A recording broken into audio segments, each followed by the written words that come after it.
Você acha que na função sob pressão todos os desmoldantes deveriam ser diluídos somente 1:100? Eu ainda sou da época que a gente utilizava um desmoldante base dispersão de grafite em água na função sob pressão de metais não ferrosos, como por exemplo alumínio e magnésio. Naquela época, esse desmoldante ele tinha cerca de 20% de sólidos, ou seja, de material ativo. E nós diluímos o produto 1:10, né? Uma parte do produto para 10 partes de água. Até certo ponto isso era um volume relativamente interessante que era aplicado no molde. A cada injetada eu aplicava esse produto por pulverização e naquela ocasião ainda era uma pulverização manual. Depois disso eu ainda cheguei a presenciar a evolução dos desmoldantes. Os desmoldantes começaram a sair de produtos base grafite e passaram a ser utilizados produtos base emulsões aquosas, contendo policiloxano ou mesmo silicone e alguns compostos de cera. As diluições começaram a mudar sensivelmente. Daqui a pouco começou a trabalhar com diluições da fase de 1:100. Eu cheguei até a presenciar produtos que trabalhavam com 1:200. Uma parte do produto para 200 partes de água. Agora você consegue imaginar a quantidade de material ativo que está sendo aplicado no molde? Nessa taxa de diluição é muito pouco. A ideia agora é trazer para você opções em que você possa trabalhar com produtos mais concentrados, em diluições menores, como por exemplo 3%, né, que equivale mais ou menos a uma parte do produto para 33 partes de água. E o que muda em relação a isso tudo? O que muda agora basicamente é o que? É o custo. É o custo da água. Mas além do custo, ainda tem a questão da abundância, né? Todos sabem que o Brasil é um dos países mais abundantes em termos de água. E acho que de uma maneira ou de outra faz com que as pessoas acabem se preocupando menos ainda com a água e com esse bem que é extremamente importante para as nossas vidas e para esse processo industrial que é de função sob pressão de ligas de alumínio e de magnésio, por exemplo. Mas por que é tão importante assim se preocupar com o consumo da água e com o consumo do desmoldante? Fique comigo até o final que eu vou procurar mostrar esse ponto de reflexão. Agora vamos para a parte do processo propriamente dito.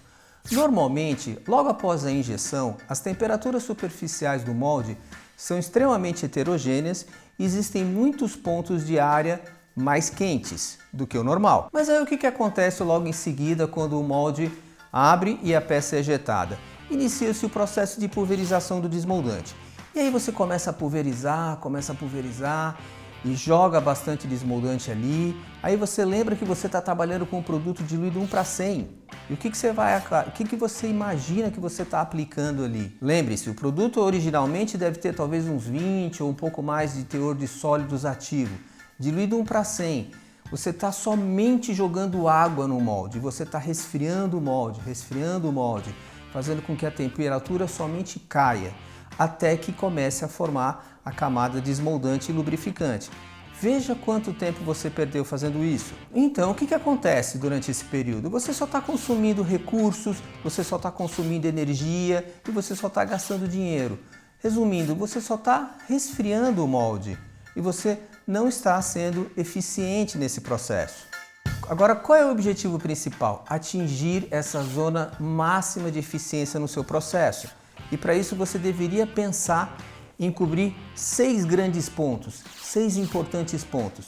O primeiro, menos desmoldante aplicado. Quanto menos desmoldante você puder aplicar, melhor ainda. Segundo, menor tempo de pulverização.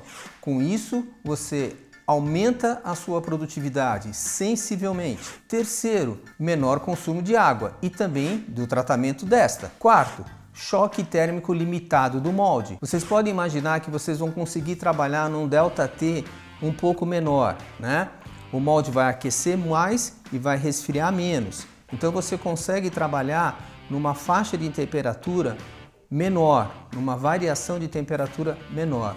Consequentemente, desta maneira, você consegue reduzir as suas fadigas térmicas do molde e vai aumentar, consequentemente, a vida útil deste. Quinto, melhora sensivelmente a fluidez do alumínio, porque quanto maior a temperatura, mais fácil o alumínio vai fluir. E sexto e último ponto importante, melhora muito o acabamento superficial das suas peças. Resumindo, redução de água, mais energia, mais custo, isso é o que? Economia. Com isso, a gente consegue um balanço térmico ideal do seu molde, que aí você vai conseguir perceber melhor. E aí, qual seria a grande imagem disso tudo? As zonas periféricas ficariam um pouco mais frias e as zonas do canal, por onde entra o alumínio, ficariam um pouco mais aquecidas. E isso, de novo, garante a boa fluidez de alumínio para preencher todas as cavidades do molde. Resumindo, se eu desejar aplicar uma camada de desmoldante mais eficiente e uma película lubrificante mais efetiva que garanta a lubrificação das partes móveis do molde, o que eu devo fazer?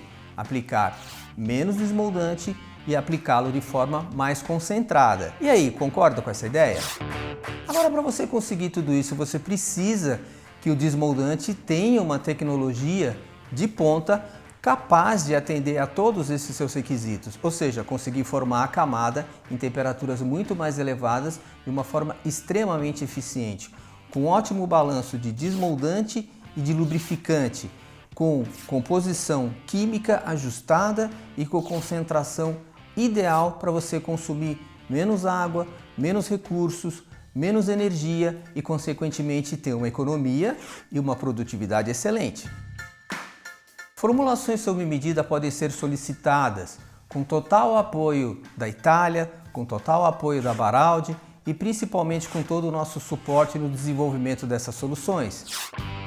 Muito obrigado pela sua atenção, espero que você tenha gostado. Não se esqueça de curtir esse vídeo, se inscrever no nosso canal e compartilhar com seus amigos. Um forte abraço e até o próximo vídeo.